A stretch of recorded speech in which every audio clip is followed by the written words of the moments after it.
It's day 2 and the turn of Karen and her husband Paul to try and knock the smug smiles off the faces of last night's hosts. Set the bar like that. So it's going to be hard to reach that, let alone to exceed that. Fish was cooked nice, but... It took your head off. Yes, it blew one's head off. And we won't go into this morning. Good idea! So, any concerns about tonight, then? Ari and Amanda, I think, did give the illusion of being, I felt, posher than us. But I don't think Used our to food... more fine dining, I would think. I think that the food is going to be quite tame and I guess what I would call nursery food, like that classic British bland food. That's what I'm expecting. When it comes to what Paul and Karen cook, I think I could imagine it to be quite typically British. I don't think they'd be as adventurous as we were. No fancy zhuzhin and there'll be nothing like that. It's literally just dumped on the plate. Psh, done. Silver service at its best. Well, the first course to be dumped on a plate is the starter, chicken liver pâté with Melba toast. I've never made a pâté before. I don't even know how you make it, No, I haven't made a honest. pâté either. So I'll be interested to see. I don't know what could go wrong with it because I've never tried to do it. If it's not seasoned nicely, it's just this gross pile of ground up chicken livers on hopefully crunchy toast. Well, I'm sure it's not that bad. Paul starts by untubbing and slicing up the chicken livers. Look at that. Oh, yeah, it does look a bit gruesome, doesn't it? You're right there, Karen. Have I got any on my shirt? Probably. Paul adds the pulverised liver to a pan of butter and shallots. Come on, Karen, keep it together. How many livers do chickens have? Well, that one doesn't have any anymore.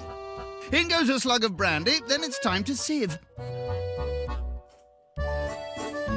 That looks like hard work, that does. Could have done it with a food processor. Oh, really?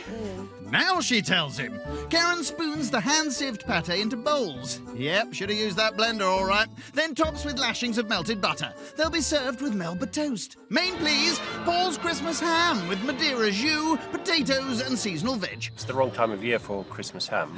I'll be interested to find out what makes this Christmas with the ham. Yeah. Because we're not at Christmas. What's going to make that Christmas? Is that going to bring Christmas to me? It could be really amazing or it could be just a pile of mushy vegetables and overcooked gammon. Come on then, Paul. What's with the festive ham? It's the Christmas Eve dinner. Yeah.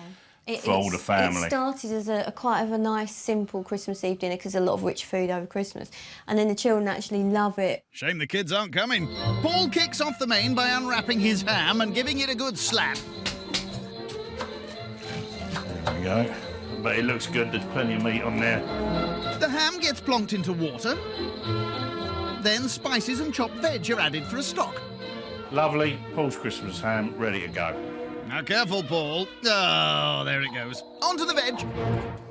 I'm concerned that the potatoes and seasonal veg are going to be soggy and overcooked. No chance. He's had years to perfect it. Definitely overdone the veg.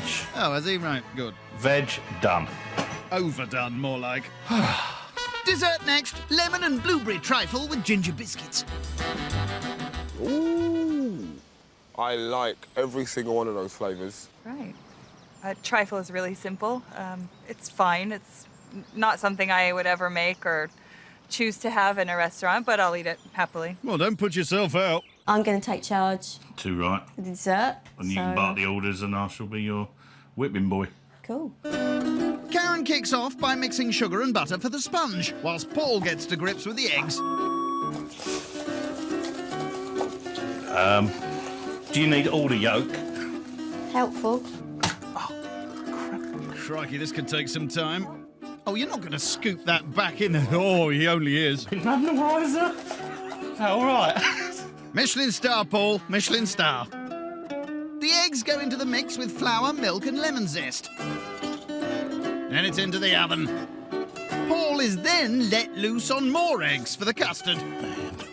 Perfect. I suppose you could say the yolk's on me. And I don't think that's a joke. It's true!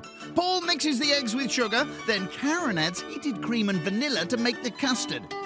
Sponge is baked, they're drizzled with lemon sugar, then broken up and placed into glasses with blueberries and the custard, then topped with cream. Time for a high five?